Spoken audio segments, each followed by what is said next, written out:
हज़रत यूसुफ़ अलैहिस्सलाम की ज़िंदगी और उनका सब्र। बिस्मिल्लाह अर्रहमान अर्रहीम। अस्सलाम अलैकुम व रहमतुल्लाह व बरकातुहू। आज हम एक ऐसे अजीम नबी का जिक्र करने जा रहे हैं जिनकी ज़िंदगी सब्र, हसन अखलाक और अल्लाह पर मुकम्मल भरोसे की बेहतरीन मिसाल है। हज़रत यूसुफ़ अलैहिस्सलाम। हज़रत यूसुफ़ अलैहिस्सलाम हज़रत यकूब अलैहिस्सलाम के बहुत ही प्यारे बेटे थे।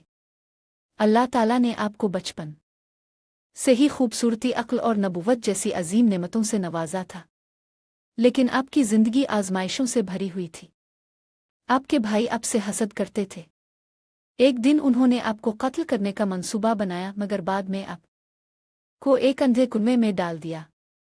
वहां से कुछ काफिले वालों ने आपको निकाला और मिस्र ले जाकर बेच दिया। जरा सोचिए, एक मासूम बच्चा अपने वालिद से जुदा, अजनबियों के दरमियान, लेकिन यूसुफ़ अलैहिस्सलाम ने कभी अल्लाह से शको नहीं किया। मिस्र में आप एक मुअज़्ज़ज़ शख्स के घर में रहे। वक्त गुजरता है और आपकी खूबसूरती और किरदार हर तरफ मशहूर हो जाता है। घर की औरत आपको बहकाने की कोशिश करती है। दरवाजे बंद, कोई देखने वाला नहीं, लेकिन हज़रत यूसुफ़ अलैहिस्सलाम ने फरमाया, माअज़ल्लाह, बेशक मेरा रब मालिक मुझे अच्छी तरह रखता है, मैं ऐसा जुल्म हरगिज़ नहीं कर सकता। और फिर आप पर इल्ज़ाम लगाया गया और आपको कैद कर दिया गया बग़ैर किसी कसूर के। कैद खाना का दाई। कैद खाने में भी हज़रत यूसुफ़ अलैहिस्सलाम ने दीन की दावत देना न छोड़ी। अपने कैदियों को अल्लाह की तरफ बुलाया, तौहीद का दर्स दिया और उनके ख्वाबों की ताबीर बताई। अल्लाह ताला ने आपको ख्वाबों की ताबीर का ख़ास इल्म अता फरमाया। फिर एक दिन बादशाह को एक अजीब ख्वाब आता है और वो ताबीर के लिए हज़रत यूसुफ़ अलैहिस्सलाम को बुलाता है। आप न सिर्फ ताबीर बताते हैं, बल्कि आइंदा आने वाले कहत के लिए बेहतरीन इंतज़ामी मंसूबा भी पेश करते हैं।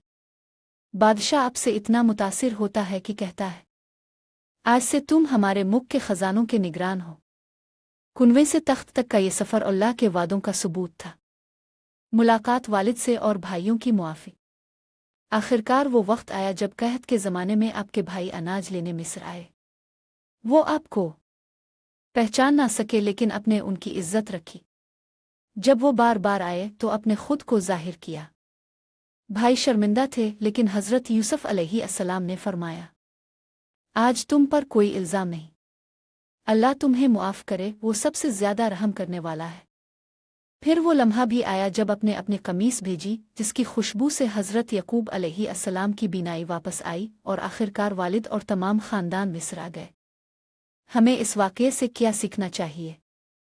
अगर ज़िंदगी में मुश्किल आए तो सब्र करें, क्योंकि हज़रत यूसुफ़ अलैहिस्सलाम ने कुनवन से जेल तक सब कुछ बर्दाश्त किया। जब गुनाह करीब हो तो अल्लाह का खौफ दिल में पैदा करें, क्योंकि पाकदामनी इज़्ज़त का ज़रिया बुनती है। जब इख्तियार मिले तो मुआफ़ कर दें, क्योंकि मुआफ़ी में ही असल बड़ाई है। और सबसे बढ़कर अल्लाह पर मुकम्मल भरोसा करें, क्योंकि वही है जो कुन कहे और तफ़ीकौन हो जाए। आज हमें हज़रत यूसुफ़ अलैहिस्सलाम की ज़िंदगी से ये सबक मिलता है। हर मुसीबत में सब्र करना चाहिए, अल्लाह पर मुकम्मल भरोसा रखना चाहिए, गुनाह से बचना चाहिए, चाहे हालात कितने भी मुश्किल हों। मुआफ़ करना एक बड़ी खूबी है।